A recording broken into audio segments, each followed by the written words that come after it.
पिछले कुछ समय से मैंने अपने सोशल मीडिया को एक्टिव किया हुआ था और उस सोशल मीडिया में लगभग फेसबुक पेज पे मेरे लगभग 1,07,000 फॉलोअर हो गए थे पिछले 1 सालों में। ये गेन करना, फॉलोअर का नंबर बताना मेरी कोई मंशा नहीं है। इस पर मैंने कुछ पोस्ट किया पिछले कुछ समय में और उसकी वजह से मेरा फेसबुक पेज सस्पेंड कर दिया गया। मैं आपको कॉपी भी दे दूंगा, सॉफ्ट कॉपी दे दूंगा। ये वो नोटिफिकेशन है जिसमें मुझे मिला था कि आपका फेसबुक पेज सस्पेंड कर दिया जाता है। इसके 24 घंटे बाद बिना किसी सुनवाई के मेरा फेसबुक पेज डीएक्टिवेट भी कर दिया जाता है अगले ही दिन। उद्देश्य ये है कि जिस तरीके से विपक्ष दबे कुचलों की आवाज़ को दबाने की कोशिश की जा रही है। पोस्ट में मैंने क्या लिखा है, लेकिन युद्ध रुकवाने का ठेका तो विश्व शीर्ष से जुमलाधिपति झांसाराम के पास था। 56 इंच का सीना भी जुमला निकला। दरअसल चौथी पास अनपढ़ राजा का सीना मात्र 4 इंच का है और जिगरा चवन्नी जितना, एकदम मुर्गी जैसा। इसमें मैंने किसका नाम लिया है? कोई अपने ऊपर ले ले तो उससे समझदार कोई नहीं है भैया। यानी आपका सीना सच में 4 इंच का ही था। जैसे एक विद्यार्थी के जीवन में एक बढ़िया स्कूल, बढ़िया किताब और बढ़िया शिक्षक के अतिरिक्त एक जो बहुत ज़रूरी चीज़ होती है वो होती है उसकी जिज्ञासा से उत्पन्न हुआ प्रश्न, जो एक शिक्षक से खोजता है, जिससे वो अपना एम्बिशन, अपना लक्ष्य बनाता है। इसमें क्या गलत लिखा है मैंने? क्या इस चीज़ की वजह से मेरा फेसबुक सस्पेंड होना चाहिए? मुझे तो नहीं लगता इसमें किसी ऐसे शब्द का यूज़ किया गया है जो मेटा पॉलिसी को वायलेट करता हो। कि मीडिया के लोग, उनको कौन सी मीडिया कहते हैं ये आप लोग ज़्यादा बेहतर समझते होंगे, उसमें उन्होंने चलाया कि नोएडा हिंसा में पाकिस्तान कनेक्शन। अगले ही दिन उस पर मैंने लिखा कि बाहर है भक्त मीडिया, अब पड़ोसी भिखमंगे देश की हार तुम्हारी राष्ट्रीय जीत बन गई है। गोदी में बैठकर भक्ति करते करते पत्रकारिता कब दलाली में कन्वर्ट हो गई तुम्हें शायद एहसास भी नहीं हुआ। एप्स्टीन पर विदेशी दबाव पर स्टूडियो में सन्नाटा था और जब तुम्हारे पापा देश के सम्मान को फादरलैंड के हाथों में सौंपा था तब तुम्हारा झूठा राष्ट्रवाद टीआरपी के पर्दे के पीछे छुपा हुआ था। इससे किसको तकलीफ होनी चाहिए? और सवाल उठाना कहाँ तक गलत है? अगर किसी को ये लगता है कि मैंने सवाल गलत उठाया है तो मेरे सवाल की समीक्षा करिए, मुझसे पूछिए किस बेसिस पे आपने ये बात कही। और मीडिया का काम ये नहीं है कि देश में कुछ भी हो उसमें पाकिस्तान का कनेक्शन जोड़ दो। अरे वो भिखारी देश भीख मांग रहा है और आपकी पॉलिसीज के चक्कर में, आपकी नीतियों के चक्कर में आज वो विश्व शांति का राजदूत बना हुआ है। भारत हमारा इतना गया गुजरा था और सवाल उठाने की इजाज़त नहीं देंगे, ऐसा मैं होने नहीं दूंगा। मैंने नया फेसबुक पेज बना लिया और एक ही वीडियो डाला और जनता इस तरीके से खोज रही कि उस वीडियो के लगभग 8 लाख व्यूज़ हो गए हैं 3 दिन में। मेरे 1 लाख फॉलोअर्स को बंद करके आपने लोगों को जगा दिया है, अब ये 2-2.5 लाख हो जाएंगे। सीपीएस जाफरपुर आजमगढ़ में सेशन 2026-2027 के लिए एडमिशन ओपन। एडमिशन फॉर्म के लिए संपर्क करें। एपीएस आजमगढ़ में सेशन 2026-27 के लिए एडमिशन ओपन। एडमिशन फॉर्म के लिए संपर्क करें। अपने बच्चों का एडमिशन कराएं, हम उनका मुस्तकबिल संवारेंगे। सर्वोदय पब्लिक स्कूल हरबंसपुर आजमगढ़ में सेशन 2026-2027 के लिए एडमिशन ओपन। एडमिशन फॉर्म के लिए संपर्क करें। मदरसा गुलशने मुमताज छित्तेपुर मार्टिनगंज आजमगढ़ में दाखिले जारी हैं। अपने बच्चों का दाखिला कराने के लिए राब्ता करें। तालीम तरक्की का सबसे बेहतर जरिया है। Doctor Khurshid Ahmad Alig. Harish Chandra intermediate college Azampur Bilariyaganj road Azamgarh में नर्सरी टू 12th सेशन 2026-2027 के लिए एडमिशन ओपन। एडमिशन फॉर्म के लिए संपर्क करें। New Indian public school Nasirpur Azamgarh में सेशन 2026-2027 के लिए एडमिशन ओपन। एडमिशन फॉर्म के लिए संपर्क करें।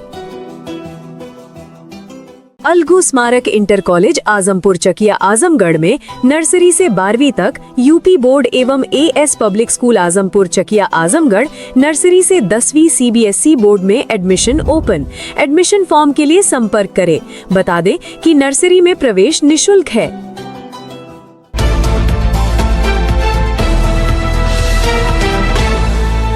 आप देख रहे हैं खबरों नजर चैनल। खबर यूपी के जिला आजमगढ़ से है, जहां देश भर में चल रहे राजनीतिक माहौल के बीच सोशल मीडिया की स्वतंत्रता को लेकर एक नया विवाद सामने आया है। आजमगढ़ निवासी समाजवादी पार्टी के नेता इंजीनियर सुनील कुमार यादव ने प्रेस कॉन्फ्रेंस कर आरोप लगाया कि उनकी आवाज को दबाने के लिए उनका सोशल मीडिया पेज सस्पेंड कर दिया गया और फिर बिना सुनवाई के उसे डीएक्टिवेट कर दिया गया। उन्होंने इसे लोकतंत्र और अभिव्यक्ति की आजादी पर हमला बताया। प्रेस वार्ता की शुरुआत में उन्होंने कहा कि लोकतंत्र में विपक्ष की भूमिका बेहद महत्वपूर्ण होती है। जिस तरह एक छात्र के लिए सवाल पूछना जरूरी होता है, उसी तरह सरकार की नीतियों पर सवाल उठाना विपक्ष का कर्तव्य है। अगर सरकार की किसी नीति में खामियां हैं और उससे कोई वर्ग प्रभावित हो रहा है, तो उस पर आवाज उठाना लोकतंत्र को मजबूत करता है, न कि कमजोर। सपा नेता इंजीनियर सुनील कुमार यादव ने बताया कि पिछले 1 साल में उनके सोशल मीडिया पेज पर करीब 1 लाख से अधिक फॉलोअर्स जुड़े थे। हाल ही में उन्होंने कुछ राजनीतिक और सामाजिक मुद्दों पर पोस्ट किए थे, जिसके बाद अचानक उनका पेज सस्पेंड कर दिया गया। उन्होंने दावा किया कि 24 घंटे के भीतर बिना किसी ठोस कारण या सुनवाई के उनका अकाउंट डीएक्टिवेट कर दिया गया। उन्होंने कहा कि उनके पोस्ट में कहीं भी ऐसी भाषा का प्रयोग नहीं किया गया था जो सोशल मीडिया प्लेटफॉर्म की पॉलिसी का उल्लंघन करती हो। उन्होंने उदाहरण देते हुए बताया कि उन्होंने सरकार की नीतियों, मीडिया की भूमिका और कुछ घटनाओं पर सवाल उठाए थे। साथ ही उन्होंने हिंसा के खिलाफ भी पोस्ट किया था, जिसमें लोगों से संवैधानिक तरीके अपनाने की अपील की गई थी। उनका आरोप है कि संगठित तरीके से उनकी पोस्ट पर रिपोर्ट कराकर उनका अकाउंट बंद कराया गया। उन्होंने बिना नाम लिए इशारा किया कि ये किसी आईटी सेल की रणनीति हो सकती है, जिसे उनके विचारों से आपत्ति थी। हालांकि उन्होंने ये भी कहा कि किसी विशेष संस्था या व्यक्ति पर सीधे तौर पर आरोप लगाना उचित नहीं होगा। उन्होंने मीडिया से भी अपील की कि वो केवल सत्ता पक्ष ही नहीं, बल्कि विपक्ष की आवाज को भी समान रूप से जनता तक पहुंचाए। उनका कहना था कि यदि मीडिया एक तरफा हो जाएगी तो लोकतंत्र कमजोर हो जाएगा। उन्होंने साफ कहा कि वो अपनी आवाज उठाना बंद नहीं करेंगे, चाहे कितनी भी बाधाएं आएं। वहीं ओम प्रकाश राजभर को लेकर पूछे गए सवाल पर भी पलटवार करते हुए उन्होंने कहा कि जो खुद के समाज का सम्मान नहीं कर सकता, उसके बारे में बात करना समय को व्यर्थ करना होगा। वे कभी भी कुछ भी बोलते हैं। इस पूरे मामले ने एक बार फिर सोशल मीडिया प्लेटफॉर्म्स की निष्पक्षता और राजनीतिक दबाव को लेकर बहस छेड़ दी है। सवाल ये है कि क्या डिजिटल प्लेटफॉर्म्स पर भी अब अभिव्यक्ति की स्वतंत्रता सीमित हो रही है, या फिर ये केवल नियमों के तहत की गई कार्रवाई है? इसका जवाब आने वाले समय में ही साफ हो पाएगा।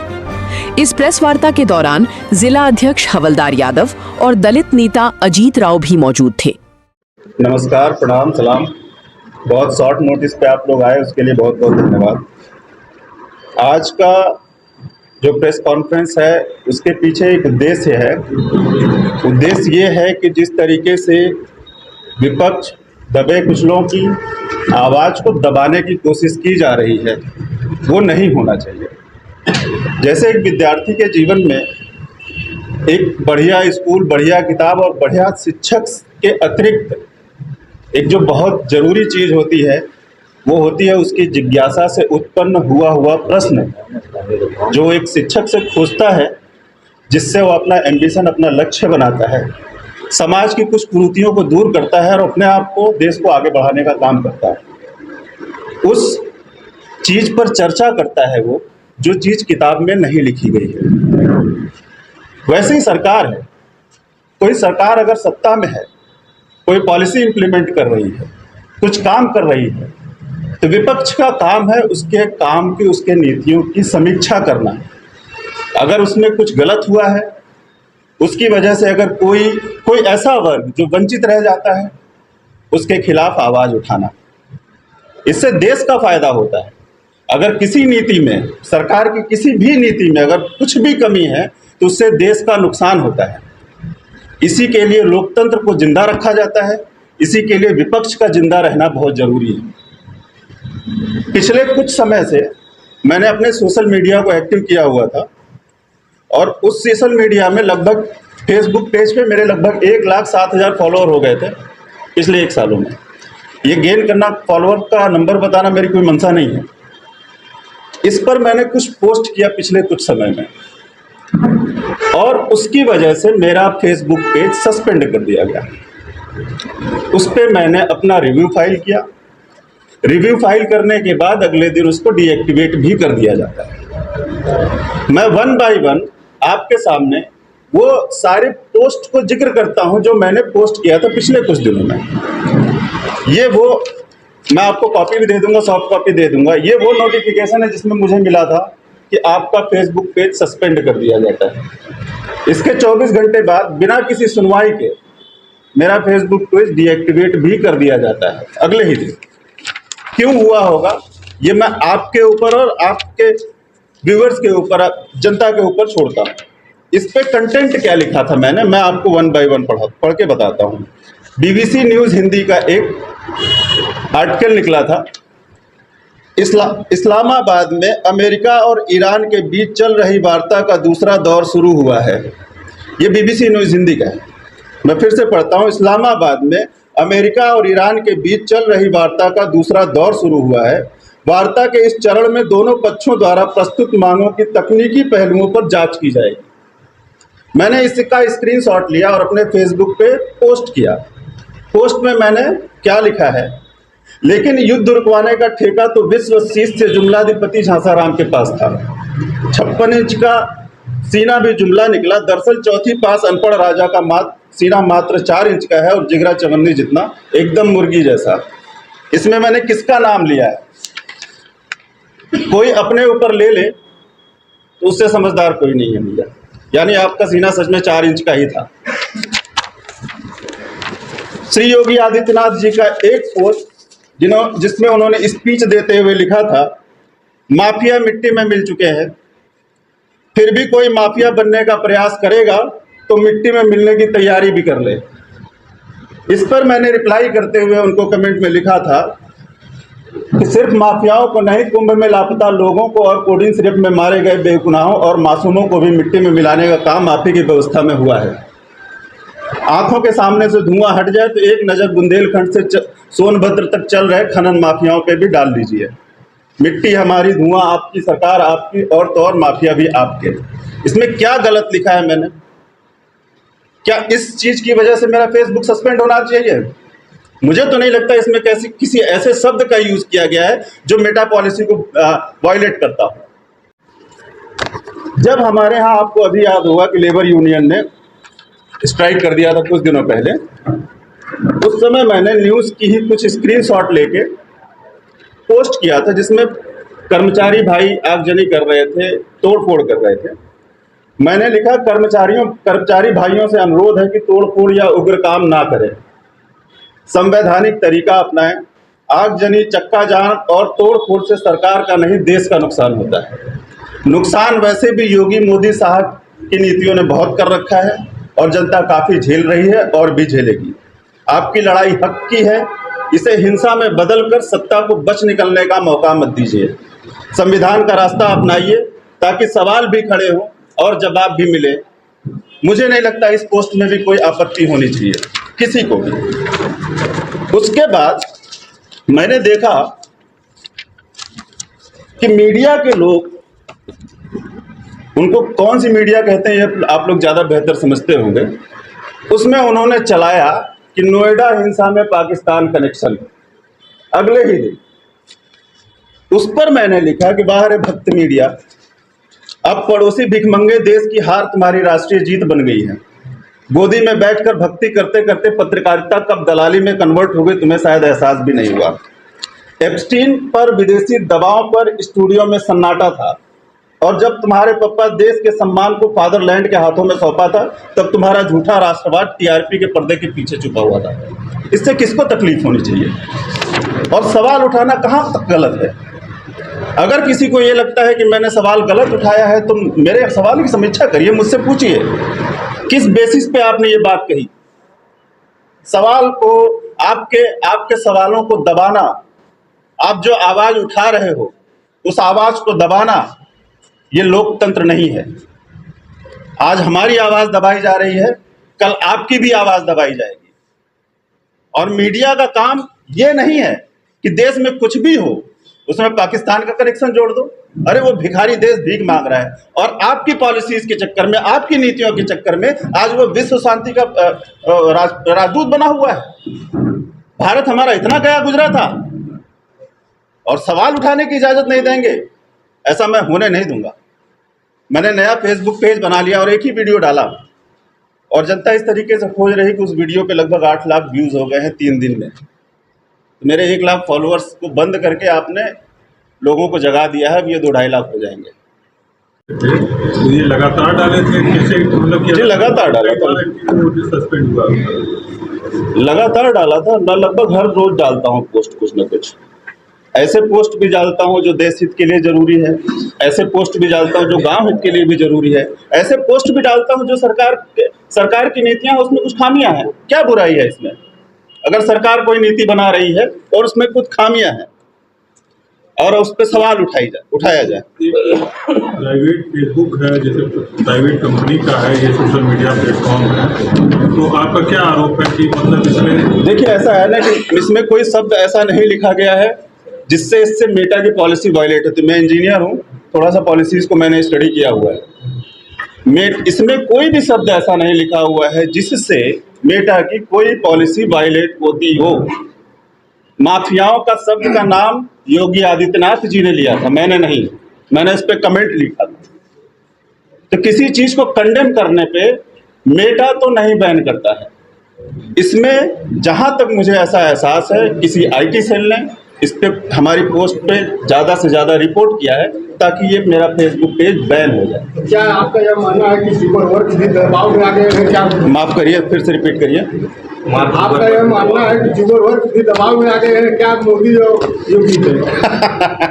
इस पे कोई कमेंट नहीं कर सकता, है ना। मार्क जुगरबर्ग अपना काम कर रहे हैं, उनकी पॉलिसी सिर्फ मेरे लिए नहीं है, वो सबके लिए है। मेरा सिर्फ इतना कहना है कि अगर आप कुछ पोस्ट कर रहे हो और मैं उस पोस्ट पे रिपोर्ट कर रहा हूं और कई सारे लोगों से रिपोर्ट करवाया तो फेसबुक बाउंड हो जाता है बैन करने के लिए उसको। वैसा ही कुछ मेरे फेसबुक के साथ हुआ है और ये कौन कर सकता है वो आप लोग अच्छी तरीके से समझ। सस्पेंड करने से पहले, इंजीनियर साहब पेज सस्पेंड करने से पहले क्या मेटा की तरफ से आपको कोई इन्फॉर्मेशन? जी, इन्फॉर्मेशन आई थी। जो स्थानीय प्रशासन है या सरकार के किसी मिनिस्ट्री की तरफ से कोई मैसेज आपको मिला कि आपने इस नियम को तोड़ा है? नहीं, ऐसा कुछ नहीं था। मैंने रिपोर्ट, उन्होंने कहा कि due to some policy violation we are suspending your page. If you think that this decision has been taken mistakenly you can report to us. मैंने उनको मेल लिखा, रिपोर्ट किया। उनका एक AI चैट माध्यम होता है जिसमें कि सारा का सारा मैंने ये सारी पोस्ट उनको भेजा। उनके जो सवाल थे उससे ऐसा आभास हुआ मुझे कि ये किसी पर्सनल व्यक्तित्व द्वारा उसको रिपोर्ट किया गया है, क्योंकि फेसबुक का जो जवाब था उसमें कोई ऐसा जवाब नहीं था जिसकी वजह से ये मेरा पेज बैन होना चाहिए। मैं चक्का जाम तोड़ फोड़, इसमें आगजनी का एक पोस्ट लगाया, वो आगजनी मेरे द्वारा की गई नहीं है, वो आगजनी वहाँ हुई थी, उसका स्क्रीनशॉट लेके मैंने पोस्ट किया था।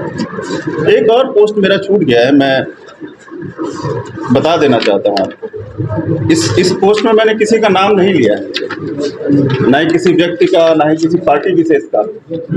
किसी को लगा होगा कि ये उसके लिए कहा गया है तो उन्होंने इस चीज़ को कि मेरी पोस्ट पे जो है कंडेम किया होगा। अब ये आप अंदाजा लगाइए कि किसने सोचा होगा कि ये किसके खिलाफ लिखा गया होगा।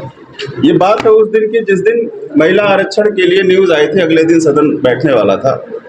मैंने लिखा था, एप्स्टीन फाइल के नंगे नचनिया और अपनी ही अर्धांगिनी को छोड़कर भागने वाली बलात्कारी जनता पार्टी के अनपढ़ गुरु घंटाल और उनके भक्तगण आजकल महिलाओं के सम्मान की बात कर रहे हैं। वाकई ये हास्यास्पद भी है और दुर्भाग्यपूर्ण भी है।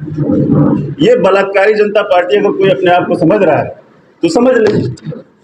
मैंने तो बलात्कारी जनता पार्टी को बोला है ये बात, एप्स्टीन के नंगे नचनियों को ये बात बोला है मैंने। अगर कोई अपने आप को एप्स्टीन का नंगा नचनिया समझ रहा है तो समझ ले, मैं लिखना बंद नहीं कर सकता। जी, अब आप चाहते हैं क्या अगला कदम क्या होगा? मैं कुछ नहीं चाहता हूँ। मैं मीडिया बंधुओं को ये कहना चाहता हूं कि इस लोकतंत्र को बचाने की जितनी जिम्मेदारी हमारी है उतनी जिम्मेदारी आपकी भी है। आप जितने तल्लीनता से पक्ष की बातें जनता तक पहुंचाते हैं उतनी ही तल्लीनता से विपक्ष की बातें भी पहुंचाएं। जनता को ये मौका दें, वो सोचे समझे फैसला ले कौन मेरे लिए बेहतर है कौन मेरे लिए बेहतर नहीं है। जी फर्दर क्या है आपका एक्शन, क्या करना चाहते हैं? देखिए मैं तो जो कर रहा था मैं करता ही रहूँगा। मैंने फेसबुक नया बना लिया है और भी कई सारे यूट्यूब चैनल इंस्टाग्राम पे भी मैं एक्टिव हो जाने वाला हूँ। व्हाट्सएप चैनल भी मैंने बना लिया है। मैं लिखना बंद नहीं करूँगा। मैं देखता हूँ कहाँ कहाँ तक लोग बंद करते हैं। देखा गया कि लोग वोट की तरफ रुख करते हैं, तो इस तरफ क्या प्रयास होते हैं? जी कर सकते हैं, बिल्कुल कर सकते हैं, लेकिन मुझे ज़रूरत महसूस नहीं हुई। मेरे 1 लाख फॉलोअर मुझे 15-20 दिन में मिल जाएंगे। I don't find any issue in that. अगर फिर से करते हैं ऐसी गलती तो जरूर मैं इसको कोर्ट तक लेके जाने की कोशिश करूँगा।